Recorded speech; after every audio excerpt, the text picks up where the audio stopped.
నమస్తే, welcome to జై హో సక్సెస్ మంత్ర. ఇవాల్టి జై హో సక్సెస్ మంత్రాలో మనతో పాటు ఉన్నారు ప్రముఖ psychologist professor doctor Alapati Srinagesh గారు. ఆయన అడిగి ఇవాళ మనం ఏ టాపిక్ చర్చించుకోబోతున్నామో మాట్లాడదాం. సార్ నమస్తే. నమస్తే అండి. సార్, ఇవాళ మనం చర్చించుకోబోయే టాపిక్ ఏమిటి సార్? కమ్యూనికేషన్ స్కిల్స్, భావ వ్యక్తీకరణ సామర్థ్యాలు, అందులో వెర్బల్ పార్ట్, దాని మీద మనం విస్తృతంగా చర్చించుకోబోతున్నాం. కమ్యూనికేషన్ స్కిల్స్ అంటేనే చాలా విస్తృతమైనటువంటి అర్థం ఉన్న ఒక అద్భుతమైన పదం. మరి ఇవాళ రేపు ప్రతి ఒక్కరికి చాలా అవసరం. అసలు ఈ కమ్యూనికేషన్ స్కిల్స్ అంటే ఏమిటి సార్? అవి ఎందుకు కలిగి ఉండాలంటారు? ఓకే, మనకి ఒక సేయింగ్ ఉంది, యూ కెనాట్ నాట్ కమ్యూనికేట్ అని. అంటే మనము మన భావాల్ని, మన మనసులో ఉన్న ఆలోచనల్ని, అభిప్రాయాల్ని వ్యక్తపరచకుండా ఉండలేము అని. ఓకే, సో మనిషి పుట్టిన దగ్గర నుంచి కమ్యూనికేట్ చేస్తూనే ఉంటాడు. ఒక బేబీ తీసుకోండి, ఒక శిశువు ఉంది. శిశువు వాళ్ళ తల్లితో ఎలా కమ్యూనికేట్ చేస్తుంది అంటే ఒక ఏడుపు ద్వారా. అమ్మ దూరం జరిగింది, ఉయ్యాల పక్క నుంచి దూరం వెళ్ళింది. ఇప్పుడు ఎలా కమ్యూనికేట్ చేస్తుంది ఆ శిశువు అంటే తప్పనిసరిగా ఒకసారి ఏడుస్తుంది. ఆ ఏడుపు వినగానే తల్లికి తెలిసిపోతుంది, ఆకలితో ఏడుస్తోందా, ఏదైనా ప్రాబ్లం అయ్యి ఏడుస్తోందా, లేకపోతే ఊరికే ఏడుస్తోందా అనేది కూడా తెలిసిపోతుంది. సో ధ్వని ద్వారా కమ్యూనికేషన్ అనేది మనకి పుట్టుక నుంచి శిశువుగా ఉన్న స్టేజ్ నుంచి మనకు అవసరమవుతూ వచ్చింది, మొదలవుతూ ఉంటుంది. ఇక దాని తర్వాత పెరిగి పెద్ద అవుతున్న కొద్దీ అది చాలా ఎక్స్పాండ్ అవుతూ ఉంటుంది అనమాట. సో కమ్యూనికేషన్ అన్న దాన్ని మీరు డెఫినేషన్గా అడిగితే it is an exchange of ideas, opinions. అక్కడ ఎక్స్చేంజ్ అవ్వచ్చు, ఒక్కోసారి వన్ సైడ్ కూడా అవ్వచ్చు. అంటే నా నుంచి మీకు కమ్యూనికేట్ అవ్వచ్చు. ఓకే, ఇప్పుడు చిన్న ఎగ్జాంపుల్ చూద్దాం. రమణ గారు, మీరు ఎలా ఉన్నారు? Fine sir. ఇప్పుడు ఏమైందంటే, ఇప్పుడు నేను సెండర్ని. ఇక్కడ కమ్యూనికేషన్ ప్రాసెస్లో ఒక సెండర్ ఉంటారు. నేను మిమ్మల్ని ఒక క్వశ్చన్ అడిగాను, because I'm sending A question to you. This is called as a message. నేను ఒక మెసేజ్ పంపించాను మీకు. మీరేం చేశారు? ఎలా ఉన్నారు అన్నది తెలుగులో ఉంది కాబట్టి, ఆ తెలుగు మీకు అర్థమవుతోంది కాబట్టి, అంటే the communication channel or medium మీకు కూడా అలవాటే కాబట్టి వెంటనే మీరు దాన్ని డీకోడ్ చేసుకున్నారు. As a receiver you became the decoder and also once again sender. మీరు కూడా సెండ్ చేశారు. అయితే నేను సెండ్ చేసిన దాన్ని మెసేజ్ అంటాము, మీరు సెండ్ చేసిన దాన్ని ఫీడ్బ్యాక్ అంటాం. ఇప్పుడు కమ్యూనికేషన్ ప్రాసెస్ కంప్లీట్ అయినట్టు. అంటే ఒక సెండర్ ఎన్కోడింగ్ ద్వారా ఒక మెసేజ్ని కమ్యూనికేషన్ ఛానల్ ఆర్ మీడియం, అంటే ప్రసార మాధ్యమము లేదా వాహకం ద్వారా పంపించినప్పుడు ఎదుట ఉన్న మనిషి దాన్ని రిసీవ్ చేసుకుని దాని తర్వాత వాళ్ళు కూడా ఒక మెసేజ్ ఇచ్చి ఫీడ్బ్యాక్ ద్వారా ఇస్తే అప్పుడు కమ్యూనికేషన్ కంప్లీట్ అయినట్టు. ఇప్పుడు నాకు అర్థమైంది, నేను అడిగిన క్వశ్చన్ మీరు అర్థం చేసుకున్నారు, తిరిగి నాకు జవాబు ఇచ్చారు. This is called as process of communication. Verbal system ఏమిటి? ఇది కాకుండా ఇంకెన్ని రకాలు ఉన్నాయంటారు ఇందులో? అయితే మొట్టమొదట ఈ కమ్యూనికేషన్ ఏ రకంగా బాగుంటుంది, ఎలా మనం ఎక్కువ కమ్యూనికేట్ చేయగలుగుతామన్న దాన్ని శాస్త్రీయంగా ఒకళ్ళు ట్రై చేశారు. ఆల్బర్ట్ మెహ్రాబియన్ అనే శాస్త్రవేత్త అసలు కమ్యూనికేషన్ బాగా చేయాలంటే లాంగ్వేజ్, వెర్బల్ రావాలా. వెర్బల్ అనేది అంటే లాంగ్వేజ్, వర్డ్స్ అనమాట. వెర్బల్ అంటే వెర్బ్స్ అంటే వర్డ్స్, క్రియ అనే పదమే కాకుండా ఇంకొక అర్థం ఏంటంటే పదాలు అని. పదాలను ఉపయోగించి చేసే కమ్యూనికేషన్కి ఎంత ఇంపార్టెన్స్ ఉందని స్టడీ చేశారు ఆయన. స్టడీ చేసిన తర్వాత ప్రపంచానికి ఆశ్చర్యకరమైన విషయాలు అందులో వెలుగులోకి వచ్చాయి. అదేంటి అంటే కమ్యూనికేషన్ కాంపోనెంట్స్ 3గా కనిపించాయి ప్రపంచానికి. 7% of the communication happens through words. 7%. అంటే మనం ఇంత లాంగ్వేజ్ నేర్చుకున్నాము అనుకుంటాము, ఓకే, ఎన్నో గ్రామర్ నేర్చుకున్నాము అనుకుంటాము, వొకాబులరీ నేర్చుకున్నాము అనుకుంటాము. ఇవన్నీ చేసిన తర్వాత కూడా కమ్యూనికేషన్లో దాని పాత్ర 7% మాత్రమే. దీన్ని ఫస్ట్ వి అంటాం. ఇప్పుడు మనం తర్వాత చర్చించుకోబోయేదంతా కూడా ఈ ఫస్ట్ వి గురించే, వెర్బల్ గురించే. ఇక రెండో కాంపోనెంట్ ఇది ఏమన్నాడంటే ఆయన, వోకల్ అంటే వాయిస్ రిలేటెడ్, టోన్ రిలేటెడ్. ఇది కూడా వీనే, voice or tone related. Vocal cord స్వరతంత్రులు అంటాం. శబ్దానికి సంబంధించింది, ఈ స్వరానికి సంబంధించింది. ఓకే, ఇది సెకండ్ వి. దీని ఇంపార్టెన్స్ ఎంత అంటే ఆశ్చర్యకరంగా, ఇందాక చెప్పుకున్న 7%కి 5 రెట్లకు వేసుకోండి, 35, ఇంకో 3 కలపండి, 38%. అంటే it is not only what we say is important, it is more important how we say అన్నది ఇందులో వస్తుంది అనమాట. ఎలా ఆ స్వరంలో expression through voice, the tone, the loudness, the sharpness, the pitch, వీటన్నిటి ఆధారంగా. ఇక మూడో కాంపోనెంట్ విలువలోకి వచ్చింది ఏంటంటే ఈ రెండింటికన్నా ప్రముఖంగా 55% is third V, that is visual, కనిపించడం. సో విజువల్ కాంపోనెంట్ బాగా ఎక్కువ చూపించవచ్చు. విజువల్ అన్నదాన్ని మనం ఒక సెషన్లో మనము డీటెయిల్గా చర్చిద్దాం. ఎందుకంటే అందులో బాడీ లాంగ్వేజ్ వస్తుంది, టైం మేనేజ్మెంట్ వస్తుంది, ఇవన్నీ అందులోకి వస్తాయి. ఆ థర్డ్ వ్యూకి ఉన్న ఇంపార్టెన్స్ 55%. అయితే ఇప్పుడు మనము కమ్యూనికేషన్ ఎందుకు ఈరోజు ఇంపార్టెంట్గా చూస్తున్నాము అంటే ప్రతి సెలక్షన్ ప్రాసెస్లో, అది whether it is a personal interview or A group discussion, లేకపోతే ఇంకెక్కడైనా మామూలుగా మాట్లాడాల్సి వచ్చినా వీటన్నిటికీ కూడా కమ్యూనికేషన్ ఆధారం.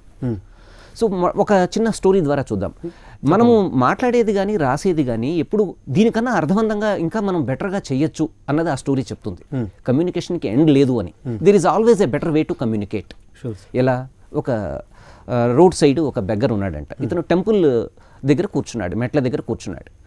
ఆ బెగ్గర్ ఏం చేశాడంటే తన దగ్గర ఉన్న క్యాప్ని ఇన్వర్టెడ్గా పట్టుకుని అదే జోలేలాగా వాడుతూ బెగ్ చేస్తున్నాడు.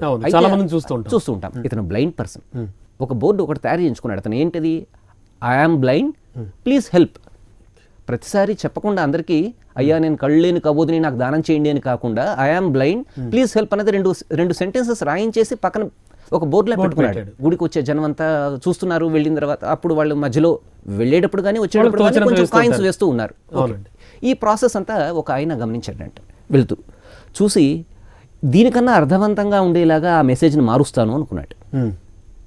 అనుకుని ఏం చేశాడు, నెమ్మదిగా ఆ బోర్డు వెనకాలకి వెళ్ళి అక్కడ తను ఇంకొక పెన్తో తను వేరే మ్యాటర్ రాశాడు. రాసి అది కనిపించేలాగా తిప్పి పెట్టాడు.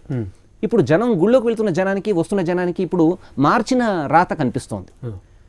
ఇప్పుడు ఆశ్చర్యకరంగా ఈ భిక్షాపాత్రలో పడి ఆ హ్యాట్లో పడి డబ్బుల నెంబర్ పెరిగడం మొదలుపెట్టింది. అంటే ఎక్కువ మంది వచ్చి వేస్తున్నారు. ఎలా సార్?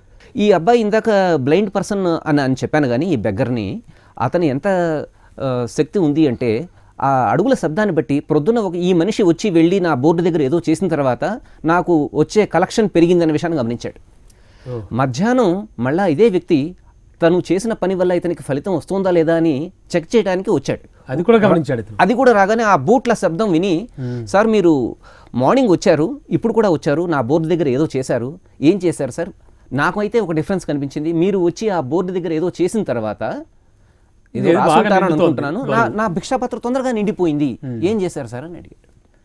అడిగేటప్పటికీ ఇప్పుడు అతను అన్నాడు, ఏం లేదయ్యా, నువ్వు రాసిన రాతనే అదే మీనింగ్ని నేను ఇంకొక రకమైన వర్డ్స్తో మార్చాను, అదే నేను చేసింది అన్నాడు. ఏం రాశారు సార్ అని మళ్ళీ అడిగాడు అతను. అంటే నువ్వు రాసిన స్టేట్మెంట్లో ఐఆమ్ బ్లైండ్ అంటే నేను గుడ్డివాడిని ఫస్ట్ నెగిటివ్తో స్టార్ట్ అవుతోంది. ప్లీజ్ హెల్ప్ వేరే వాళ్ళని ప్రాధాయపడుతోంది, బెగ్ చేస్తున్నాం మనం, మీరు హెల్ప్ చేయండి. ఈ రెండు వద్దనుకున్నాను నేను. ఫస్ట్ నెగిటివ్తో స్టార్ట్ అవ్వద్దు, రెండోది వేరే వాళ్ళని రిక్వెస్ట్ చేస్తున్నట్టుగా ఉండద్దు. ఓకే, దీన్ని ఎలా చేంజ్ చేశారంటే టుడే ఈజ్ బ్యూటిఫుల్ అంటే today is a beautiful day but I can't see it. Wonderful sir. అంటే ఇప్పుడు చెప్పాడు దానికి. ఫస్ట్ బోర్డు వెనక దృష్టి పడుతుంది. సెకండ్, ఇతను ఎందుకు చూడలేనంటున్నాడు అన్న విషయం చూశాక అప్పుడు ఆ మనిషి మీద దృష్టి పడుతుంది. అప్పుడు ఆటోమేటిక్గా వాళ్ళకి అప్రయత్నంగానే జాలి కలుగుతుంది. జాలి కలిగి ఎక్కువ వేశారు. సో ఇది కమ్యూనికేషన్లో వచ్చిన చేంజ్. ఆ చేంజ్ వల్ల వచ్చిన ఎగ్జాంపుల్ సార్. చాలా బాగుంది నిజంగా. Nice sir. కమ్యూనికేషన్ స్కిల్స్ అనే వాటి గురించి మాట్లాడుకుంటున్నప్పుడు వెర్బల్ కమ్యూనికేషన్స్లో ప్రెసెంట్ ఉన్న కండిషన్లో ప్రతి జాబ్కి ఈవెన్ ఇఫ్ కొన్ని ఏరియాస్లో కొన్ని ప్లేసెస్లో కొన్ని ఆఫీసెస్లో ఈవెన్ ఇఫ్ అటెండర్ జాబ్ అంటే అతి చిన్న జాబ్స్ కూడా కమ్యూనికేషన్ స్కిల్స్ ఉండాలి. కమ్యూనికేషన్ స్కిల్స్ అనేవి ప్రతి ఒక్కరికి అవసరం అయిపోయాయి. మీరు ఏం చెప్తారు సార్? కమ్యూనికేషన్ మనము అన్ని కోణాల నుంచి ఆలోచిద్దాం. కమ్యూనికేషన్ అనేది మాట్లాడితేనే జరుగుతుందా? కాదు అని అనుకున్నాం. ఇందాక వెర్బల్ అంటే వర్డ్స్ ఉపయోగించి చేసేది. ఈ వర్డ్స్ కన్నా ముందు నేను ఒక విషయం అడుగుతాను మిమ్మల్ని. సెన్సెస్ అనేవి మనకి ఉంటాయి కదా. ఒకటి కళ్ళు చూడడం. ఒక వస్తువు మీద చూపు పడినప్పుడు మనం గ్రహిస్తామా లేదా దాని గురించి? దాని గురించిన కలర్ కానీ ఆబ్జెక్ట్ కానీ మనకి సైజు షేప్ అని కనిపిస్తాయా? అంటే కమ్యూనికేషన్ జరుగుతోంది. మన కన్ను చూసిన వెంటనే కమ్యూనికేషన్ మనం రిసీవ్ చేసుకుంటున్నాం. అది ట్రాన్స్మిట్ చేస్తోంది, మనం రిసీవ్ చేసుకుంటున్నాం. సో ఇది కమ్యూనికేషన్ ఒక పార్ట్. సో సర్వేంద్రియానం నయనం ప్రధానం అన్నది అందుకే అన్నాం. రెండోది కళ్ళు కాకుండా ఇంకా చెవులు. సో ఇయర్స్లో మళ్ళీ రెండు రకాల కమ్యూనికేషన్ రిసీవ్ చేసుకుంటుంది. ఒకటి హియరింగ్ అంటే మనకి కొన్ని అనవసరమైన శబ్దాలు కూడా వినిపిస్తూ ఉంటాయి. ఆ శబ్దాలు వినిపించటం, వాటిని చెవులు రిసీవ్ చేసుకోవటం అన్నది హియరింగ్. ఆ వినిపించే శబ్దాలన్నింటిలో ఏదైతే ఒకదాని గురించి మనం ప్రత్యేకంగా అర్థం చేసుకోవడానికి ప్రయత్నం చేస్తున్నామో అది లిజనింగ్. మనసు పెట్టి వినేది లిజనింగ్, వినిపిస్తున్న అన్ని శబ్దాల్లోనూ. సో లిజనింగ్ హియరింగ్ కోసం ఆ కమ్యూనికేషన్ రిసీవ్ చేసుకోవడం కోసం చెవులు ఉన్నాయి. మూడోది నోస్ ఫర్ వాట్ అంటే స్మెల్లింగ్, ఫ్రాగ్రెన్స్ కానీ ఎనీ స్మెల్. ఇది అది రిసీవ్ చేసుకునేది దేనివల్ల అంటే వాసన చూసే శక్తి. ఓకే, అది ఒక పూలు కావచ్చు, ఏదైనా సెంట్ కావచ్చు, ఏదైనా సరే ఈ గ్రాహ్య శక్తి ఉంది. ఇక నాలుగోది ఏంటి సార్? అది స్కిన్ అండి. ఈ స్కిన్ అనే దాన్ని మనం టెంపరేచర్ యాక్చువల్గా తెలుసుకోగలుగుతుంది. తర్వాత ఇక టచ్లో టచ్ అన్నదాన్ని బట్టి అది ఆత్మీయమైన స్పర్శ, ఎలాంటి స్పర్శ అనేది కూడా తెలుసుకోగలుగుతుంది. స్కిన్ అన్నదాన్ని మనము చల్లగా ఉందా వేడిగా ఉందా అనేది తెలుసుకోవడం ఒకటి, రెండోది స్పర్శలో ఆత్మీయత ఉందా లేదా అనేది కూడా తెలుస్తుంది అంట. అందుకే దీనికి సెపరేట్గా వాళ్ళు ఏం చేశారంటే హ్యాప్టిక్స్ అని పెట్టారు.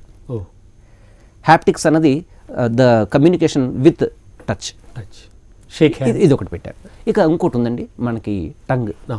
టంగ్ అనేది ఏం చేస్తుంది అంటే రుచి ద్వారా మనం రుచి తెలుసుకోవడం.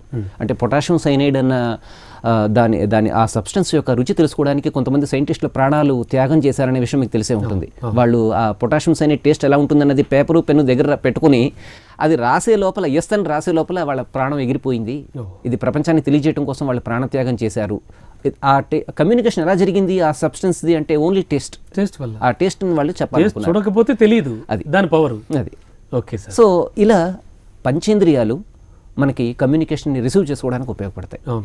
ఇదే కాకుండా ఈ 5 సెన్సెసే కాకుండా 6వ సెన్స్, ద 6th సెన్స్ అన్నాం. ఇది అతీంద్రియ జ్ఞానము అన్నాం, ఎక్స్ట్రా సెన్సరీ పర్సెప్షన్.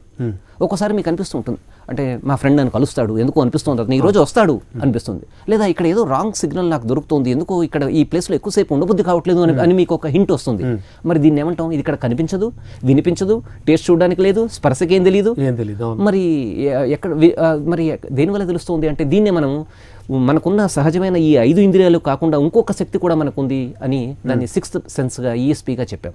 అది కూడా మనకి కమ్యూనికేట్ చేస్తుంది. ఓకే, ఈ అన్ని శక్తుల ద్వారా మనం కమ్యూనికేషన్ రిసీవ్ చేసుకుంటాము. ఇదే కాకుండా ఇక మనము కమ్యూనికేషన్ రిసీవ్ చేసుకోవడంలో మొట్టమొదట మరి ఏ సెన్స్ మీద ఎక్కువ డిపెండ్ అవ్వాలి అనే డౌట్ కూడా మీకు వస్తుంది. అవునా? ఇప్పుడు మనము ఒక చిన్న గేమ్ ఆడదాం. గేమ్ నేను చెప్పినట్టు మీరు చేయాలి. Sure sir. రైట్? ఓకే. మీ హెడ్ టచ్ చేయండి. హెడ్, నోస్, చిన్, హెడ్. ఇప్పుడు ఏం చేశారు? అవును, అంటే హెడ్ దగ్గరికి హెడ్ అన్నా కూడా మీకు వినడం కన్నా కూడా చూపు మీద ఎక్కువ కేంద్రీకృతమైంది. అంటే దీన్ని ఏమంటామంటే ఆడిటరీ కన్నా కూడా విజువల్ ఇంపాక్ట్ తొందరగా విజువల్లోకి వచ్చేస్తాం. మనుషుల్ని 3 రకాలుగా వర్గీకరించారు. డామినెంట్ మోడ్ ఏది ఉంటుంది అని అంటే చాలామంది చూసింది నమ్ముతారు, చూసిన తర్వాత కన్విన్స్ అవుతారు. వీళ్ళు చూడడాన్నే ఎక్కువ ఇష్టపడతారు, చూడడం ద్వారా తెలుసుకోవడానికి ఎక్కువ ఇష్టపడతారు. సో వీళ్ళని విజువల్ మోడ్ అన్న, అంటే కళ్ళకి ఎక్కువ ఇంపార్టెన్స్. రెండో మనుషులు వాళ్ళు ఆడిటరీ, చూసింది నమ్మరు, చెప్పింది నమ్ముతారు. మూడోది కైనెస్థెటిక్. కైనెస్థెటిక్ అంటే ఇన్వాల్వ్మెంట్, టోటల్ బాడీ ఇన్వాల్వ్మెంట్. ఎలా అవుతుంది అంటే ఇప్పుడు మీకు కమ్యూనికేషన్ ఎలా జరగాలి అంటే కర్మేంద్రియాల ద్వారా జరగాలి.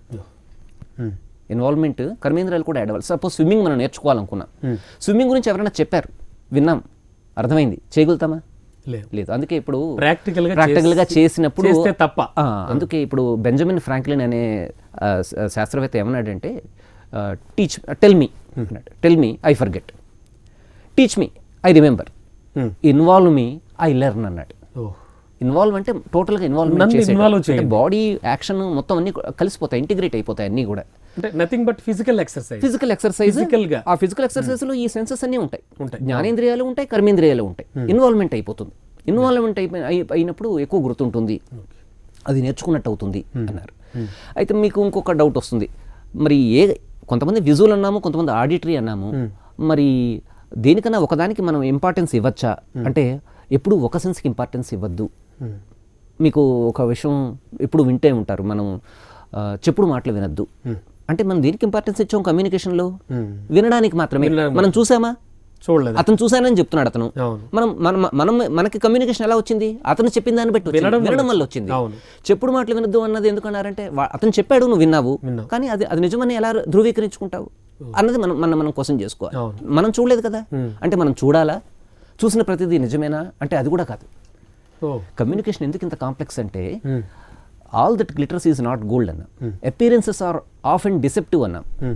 ఓకే, మనకి ఉప్పు కప్పు రంపు ఒక్క పోలిక నుండు అని చెప్పాం, చూడడానికి ఒకే రకంగా కనిపిస్తాయి, టేస్ట్ చూస్తే తెలుస్తుంది. హోలిస్టిక్ కమ్యూనికేషన్, ఇప్పుడు హోలిస్టిక్ అంటే కంప్లీట్ కమ్యూనికేషన్ ఎలా మనకు అందాలి లేదా మనం ఎలా చెప్పాలి అన్న దానిలో ఎక్కువ సాధనాలను ఉపయోగించాలి.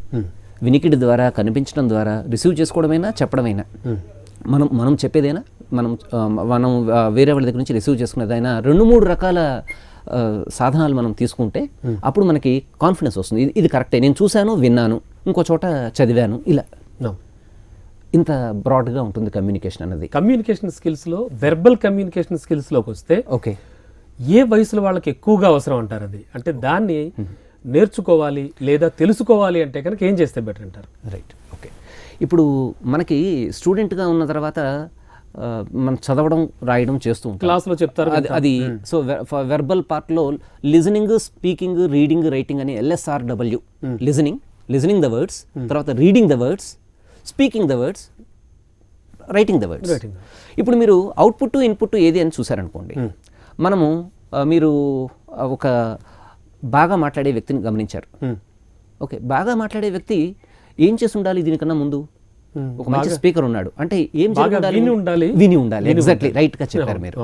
So the person who listens a lot of speeches లేదా ఎంతోమంది మాటలు విన్న తర్వాత అవన్నీ ఇతనికి ఇన్పుట్గా ఉండి అవుట్పుట్ వచ్చేటప్పుడు స్పీకింగ్ అవుతుంది. మీరు చిన్నపిల్లల్ని గమనించండి, చిన్నపిల్లలు ఎప్పుడైనా పసి వయసులో ఉన్న వాళ్ళతో మీరు మాట్లాడుతున్నప్పుడు చేతిలో తీసుకుని బేబీ ఎలా ఉన్నావు అన్నప్పుడు ఫస్ట్ మీ కళ్ళలోకి చూస్తాడు, తర్వాత వెంటనే అతని దృష్టి మీ లిప్స్ మీద పడుతుంది. ఎందుకంటే అతని శబ్దాన్ని ఎలా ఉచ్చరించాలి అనే దాన్ని కూడా నేర్చుకుంటూ ఉంటాడు. రైట్. సో ఇక ఈ లిజనింగ్ బాగా చేస్తే కనుక స్పీకింగ్ బాగా వస్తుంది. సో లిజనింగ్ అనేది ఇన్పుట్, స్పీకింగ్ అనేది అవుట్పుట్. అలాగే ఎవరు బాగా రాయగలుగుతారు? ఇప్పుడు మనం కత్తి కన్నా కలం గొప్పది అని చెప్తుంటాం. Pen is mightier than sword. మరి మనకి రాతలో ఎంత పవర్ ఉందో తెలుసు కదా మీకు. అంటే బాగా చదువుకున్న వాళ్ళు రాయగలుగుతారు. కానీ ఒక రాయడం అనేది ఎలా వ్యక్తమవుతుంది, ప్రపంచాన్ని ఎలా మారుస్తుంది అంటే మీరు అక్షరము అని ఏదైతే చెప్పామో, నాశనము లేనిది అని చెప్పేది అక్షరము అనేది. అది ప్రింట్లో ఉండనివ్వండి, సాఫ్ట్వేర్లో అలా బైనరీగా ఆ ఫాంట్లో ఉండనివ్వండి, ఎలా ఉన్నా కూడా అది అక్షరమే. అంతే కదా సార్. నాశనం లేనిది అక్షరం. ఈ అక్షరము ఏ రూపంలో కమ్యూనికేషన్ వ్యక్తం చేసింది అంటే పుస్తకాలు. అది కవితలు కావచ్చు, కవిత్వం కావచ్చు, సాహిత్యం కావచ్చు, ఓకే, మామూలు నావెల్స్ కావచ్చు. సో ఇవన్నీ కూడా ఈ రైటింగ్లోకి వచ్చాయి. ఒకళ్ళు బాగా రాశారంటే అర్థం ఏంటి? వీళ్ళ అవుట్పుట్ రైటింగ్లో వచ్చింది అంటే అర్థం ఏంటి? వీళ్ళు కూడా చదివారు. సో వీళ్ళు రీడింగ్ అనేది బాగా చేశారండి. రీడింగ్ బాగా చేసిన వాళ్ళు రైటింగ్ బాగా చేయగలుగుతారు. సో 4 కూడా ఇలా ఇంటర్ డిపెండెంట్గా ఉన్నాయి.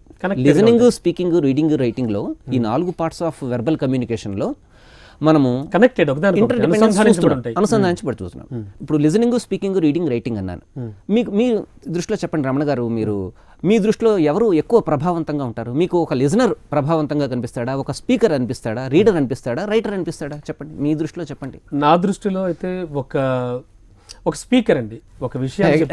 ఎగ్జాక్ట్లీ ఇది మీ దృష్టే కాదు, ఈ మీరు చెప్పినదే మెజారిటీ ఒపీనియన్ సార్. ఈ స్పీకింగ్ అనేది చాలా ప్రభావవంతమైనది. కొన్ని కోట్ల మందిని వెంటనే తన వైపు తిప్పుకోగలిగే శక్తి స్పీకింగ్ ఉంది. రైటింగ్కి శక్తి ఉందన్నాం, కవులకి రచయితలకి ఉందన్నాం. వాళ్ళకి మించిన శక్తి కొన్ని కోట్ల మందిని ఒక పిలుపుతో కట్టిపడేసే శక్తి speaker. Nothing but politicians also. All the politicians. అంటే ఇప్పుడు మనము ఈ స్పీచ్ పవర్ అనేది ఎక్కువగా ఎక్కడ వ్యక్తమవుతుంది అంటే పాలిటిక్స్లో వ్యక్తమవుతుంది. ఒక దేశానికి ప్రధానమంత్రి అవ్వాలన్నా, ప్రెసిడెంట్ అవ్వాలన్నా కూడా వాళ్ళకుండే భావ వ్యక్తీకరణ సామర్థ్యమే వాళ్ళ పొజిషన్లో నిలబెడుతుంది. అయితే ఎవరు మంచి స్పీకర్ అవ్వగలరు? అవునా? ఇప్పుడు నేనే మిమ్మల్ని అడుగుతా క్వశ్చన్. రమణ గారు, మీరు ఒక 48 నిమిషాల పాటు కంటిన్యూస్గా ఎన్విరాన్మెంటల్ పొల్యూషన్ మీద మాట్లాడగలరా? ఇప్పుడు కంటిన్యూస్గా 48 మినిట్స్. అంటే ఇప్పటికిప్పుడు అంటే కొంచెం కష్టం. ఒక 10 నిమిషాలు టైం ఇస్తే దాని గురించి అప్పుడు ఏం చేస్తారు? డెఫినెట్గా రిఫర్ చేస్తాను. ఏం రిఫర్ చేస్తారు? ప్రెసెంట్ ఉన్న కండిషన్లో అయితే మన ఇంటర్నెట్ లేదా నాకు తెలుసున్న మీలాంటి పెద్దవాళ్ళు కానీ ఎవరైనా ఆ విషయంలో పెద్దవాళ్ళు ఉంటారు కాబట్టి వాళ్ళు ఆ స్పెషలిస్టులను అడుగుతాను. ఇదంతా రిఫర్ చేసేది, గ్యాదర్ చేసేది ఏంటి? ఇన్ఫర్మేషన్. అవును సార్, ఇదే ఫస్ట్ పాయింట్. ఒక స్పీకర్ అవ్వాలి అంటే the content. First part of the first requisite of A speaker is the content. అంటే ఈ కంటెంట్ ఎలా వస్తుంది అంటే బుక్స్ ద్వారా వస్తుంది. మీరు రిఫర్ చేస్తా అన్నారు ఇందాక, ఇంటర్నెట్ ఇస్తే మీకు ఒక 6 అవర్స్ ఇచ్చాననుకోండి లేదా 3 అవర్స్ ఇచ్చాననుకోండి, వెంటనే 45 నిమిషాలు దగ్గర నోట్స్ ప్రిపేర్ చేసేసుకుంటారు, గుర్తుపెట్టుకుంటారు. లేదా ఒక లైబ్రరీకి పంపించాను అనుకోండి, బుక్స్ చదువుతారు. కంటెంట్ మీరు రకరకాల సోర్సెస్ ద్వారా గ్రాస్ప్ చేస్తారు. కానీ కంటెంట్ అనేది ఉండాలి. 48 మినిట్స్ స్పీకర్గా మాట్లాడాలి అంటే మనం దానికి మించిన ప్రిపరేషన్ కంటెంట్ గ్యాదరింగ్లో చూపించాలి. So first part of a speaker is the content, gathering of all the information. Okay, ఇప్పుడు సరే మీకు ఆ ఇన్ఫర్మేషన్ అంతా ఇచ్చేసాను, అన్ని గ్యాదర్ చేశారు, రైట్? ఓకే సార్, ఇప్పుడు మీరు రెడీనా అంటారు. మీరు రెడీనా ఇప్పుడు? ఓకే, ఇన్ఫర్మేషన్ అంతా మీ దగ్గర ఉంది. Let us say that it is ready with you. Okay, Ramana గారు, కానీ మీరు ఇప్పుడు ఎన్విరాన్మెంటల్ పొల్యూషన్ గురించి మాట్లాడాల్సిన తెలుగులో కాదు, ఇంగ్లీష్లో కాదు, హిందీలో కాదు, పార్సీ భాషలో మాట్లాడతారా? Highly impossible right now. అంటే ఇప్పుడు అంటే మీరు అన్నది పూర్తిగా మార్చేశారు. మరి అటువంటి సందర్భాల్లో ఎలా మాట్లాడారు? ఏం మార్చాను? లాంగ్వేజ్ మార్చేశారు. అది language. Second is language. Knowledge అంతా ఉంది మనలో, కంటెంట్ అంతా ఉంది, కానీ మనము ఏ మాధ్యమం ద్వారా వేరే వాళ్ళకి వ్యక్తపరచాలో ఆ ప్రసార మాధ్యమం, ఆ వాహకం, the medium or channel of communication అనేది లాంగ్వేజ్ అన్న దానిలో మనకి కంఫర్ట్ లేకపోతే మనలో ఎంత జ్ఞానం ఉన్నా మన నుంచి బయటకు రాదు. వ్యర్థం ఉండి వ్యర్థం అంటే మనకు ఎక్స్ప్రెస్ కాదు, అది కాదు. సో ఏమవుతుంది, మన మొబైల్ లైబ్రరీ కావచ్చు, కానీ బయటకు రావాలంటే మాటలు రావాలంటే ఆ లాంగ్వేజ్ రావాలి. మన లాంగ్వేజ్ తెలియని మనిషితో మనం ఎలా కమ్యూనికేట్ చేయగలుగుతాం అంటే ఇద్దరికీ కామన్గా ఉండే ఒక యూనివర్సల్ లాంగ్వేజ్ని మనం నేర్చుకోవాలి. ఆ యూనివర్సల్ లాంగ్వేజ్ ఇంగ్లీష్ కావచ్చు, ఫ్రెంచ్ కావచ్చు, స్పానిష్ కావచ్చు, జర్మన్ కావచ్చు, ఏదైతే ఎక్కువ దేశాలను కలుపుతుందో ఆ ఇంటర్నేషనల్ లాంగ్వేజ్కి మనం వెళ్ళగలగాలి. అప్పుడు ఎక్కువ మందికి మనం పబ్లిక్ స్పీకర్ అవ్వగలుగుతాం. రెండోది లాంగ్వేజ్. అయితే ఇప్పుడు లాంగ్వేజ్లోనే ఇంకొక విషయం ఉందండి. మనము కరెక్ట్గా మాట్లాడడానికి ఏది హెల్ప్ చేస్తుంది, అలాగే మనము ఫ్లూయెంట్గా మాట్లాడడానికి ఆబ్వియస్లీ మన మాతృభాష హెల్ప్ చేస్తుంది. అదే మాతృభాష కానీ పరాయి భాష కానీ భాషలో ఏ కాంపోనెంట్ దేనికి హెల్ప్ చేస్తుంది? ఇప్పుడు 2 కాంపోనెంట్స్ చెప్తాను. ఒకటి grammar, rules and regulations of using a language, ఇది గ్రామర్ అండి. రెండోది వొకాబులరీ, పదజాలము, పదకోశం నుంచి పదజాలాన్ని తీసుకున్నాం మనం. ఇప్పుడు కరెక్ట్గా మాట్లాడడానికి ఏది హెల్ప్ చేస్తుంది, ఫ్లూయెంట్గా మాట్లాడడానికి ఏది హెల్ప్ చేస్తుంది? ఈ గ్రామర్, వొకాబులరీలో. వొకాబులరీ ఫ్లూయెంట్గా మాట్లాడడానికి ఉపయోగపడుతుంది. ఎగ్జాక్ట్లీ రైట్, 100% మార్క్స్ సార్ మీకు. వొకాబులరీ వచ్చినప్పుడు మనం ఏ ఆలోచనని ఎలా వ్యక్తపరచాలో పదం కోసం తడుముకోకుండా, ఫంబుల్ అవ్వకుండా వెంటనే వెళ్ళిపోతూ ఉంటుంది. అది గ్రామటికల్గా కరెక్టా కాదా అన్నది గ్రామర్ ప్రకారం మనం కరెక్ట్నెస్ అనేది తెచ్చుకుంటాం. సో 2 హెల్ప్ చేస్తాయి లాంగ్వేజ్లో మనకి. మొదటిది గ్రామర్, కరెక్ట్గా ఉండడం కోసం, కరెక్ట్గా మాట్లాడే వాళ్ళందరికీ ఫ్లూయెన్సీ రావాలని రూల్ ఏం లేదు. రెండోది ఫ్లూయెంట్గా మాట్లాడే వాళ్ళందరికీ కరెక్ట్గా మాట్లాడాలని రూల్ ఏం లేదు. అందువల్ల మనము ఈ రెండింటి ఈక్వల్ ఇంపార్టెన్స్ ఇస్తూ ఇటుపక్క గ్రామర్, ఇటుపక్క వొకాబులరీ 2 నేర్చుకుంటే కరెక్ట్నెస్ ప్లస్ ఫ్లూయెన్సీ 2 కలిసి లాంగ్వేజ్లో పర్ఫెక్ట్ అవుతాం. ఇది సెకండ్ది డెలివరీ. డెలివరీ పార్ట్లో లాంగ్వేజ్ ఒక importance. Language is based on grammar and vocabulary. Sir ఇంకోటి ఉంది సార్, మళ్ళీ చెప్పండి మీరు అడిగారు. అంటే nothing but last but not least sir, మనకి అంటే ఫైనల్గా చూస్తే కనుక ఈ కమ్యూనికేషన్ స్కిల్స్లో వెర్బల్ కమ్యూనికేషన్ స్కిల్స్ ప్రధానంగా ఎవరికి అవసరం, క్లుప్తంగా చెప్పండి. అంటే ప్రధానంగా ఎవరికి అవసరం, అది నేర్చుకోవాలంటే ఏం చేయాలి?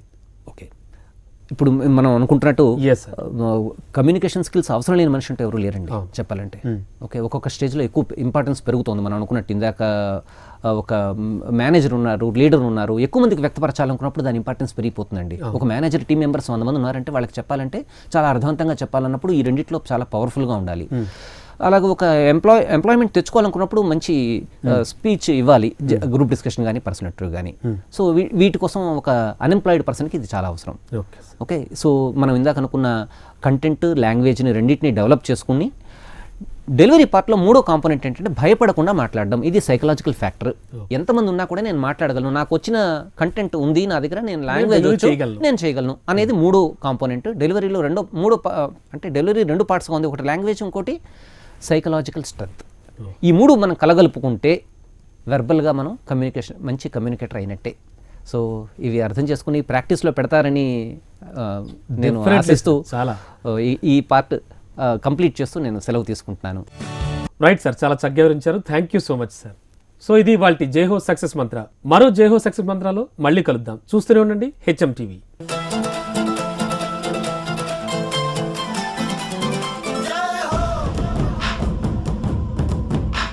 ఉపన్యాస కళలో మీరు నిష్ణాతులు అవ్వాలనుకుంటున్నారా? అయితే మీ కొరకే వక్త. వివరాల కోసం సంప్రదించాల్సిన ఫోన్ నంబర్ 9553586062.